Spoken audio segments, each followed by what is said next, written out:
becoming mostly cloudy. Low.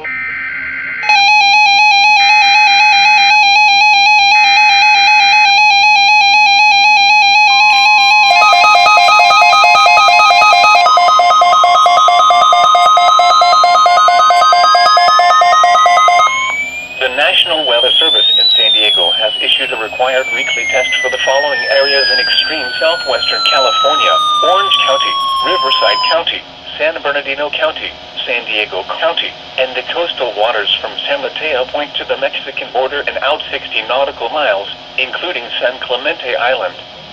A test signal was broadcast to test the public warning system. The test is normally conducted between 10 a.m. and noon each Wednesday, weather permitting. The signal was also used to test the activation and emergency readiness of the Skywarn network of radio operators.